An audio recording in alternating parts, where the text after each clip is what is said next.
All right, go ahead and take your mask off.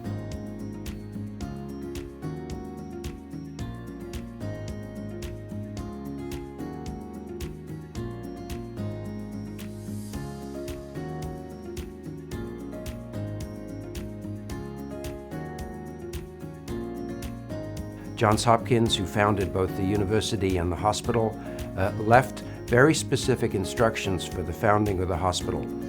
The indigent of Baltimore, which at the time was a very poor city, just recovering from the Civil War, were, from his instructions, to be admitted to the hospital and cared for, irregardless of age, sex, or color. And so that sense of mission, a mission to our underserved Baltimore community, runs very deep both within the department and the institution. And that's a very important part, a core principle of who we are and how we treat our patients. We believe strongly in the importance of a firm clinical foundation for our residents. By rotating at Bayview and at Hopkins, they get to see two very distinct patient populations. We believe this really adds to their education and that they learn how to take care of the spectrum of clinical disease across both campuses.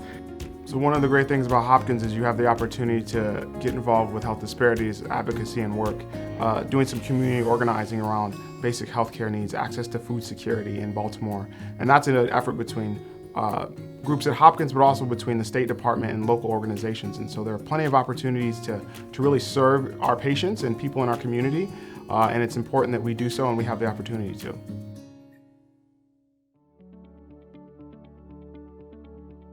Almost everyone I've encountered during my time here at Hopkins has been extremely generous of their time.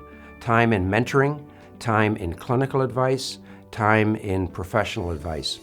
And I think as a resident and fellow, you'll experience that as you work here with our faculty. You have a group of people working together to think of creative solutions, being open-minded, and thinking about the hard problems that don't always have easy solutions or easy answers.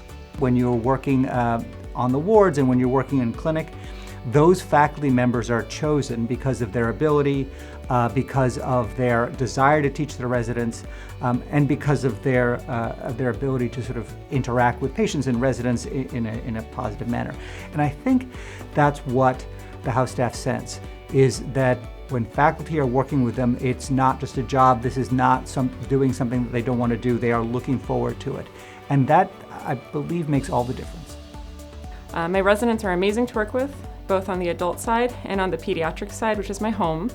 The attendings are experts in their field and are very nurturing and have taught me a lot. Pediatric neurology is an integral part of the adult neurology residency program. Here at Hopkins, in fact, we're probably one of the most integrated pediatric and adult neurology programs in the country.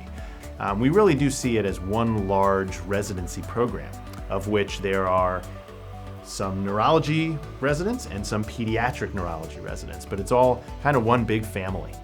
One of my favorite things here is the diverse presence in the residency program, but also how Johns Hopkins reaches out to the world with international collaborations. I came to Zambia in 2018, and at that time there were 4 expatriate neurologists providing the entirety of neurological care for this country of 18 million people. We know that there's a growing interest in global neurology amongst trainees, but barriers as far as financial limitations as well as elective limitations often prevent people from actually traveling during their training. So this is a really unique opportunity for residents that are still in the US to gain exposure to global neurology.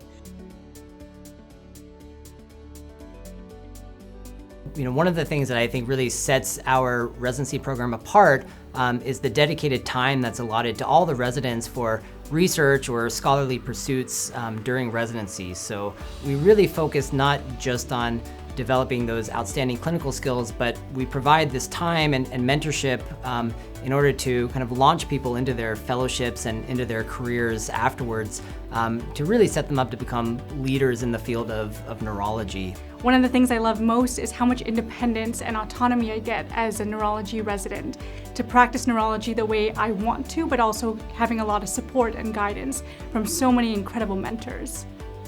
As one of the first research-intensive universities and medical schools in the country, Johns Hopkins really thrives on the spirit of curiosity. We're constantly looking for a new solution, a way to do things better, to find a new discovery or a new treatment or a new cure for a particular neurologic disease. And that thread, that principle really runs very deep in how we construct and run our residency program. So again, welcome to Johns Hopkins.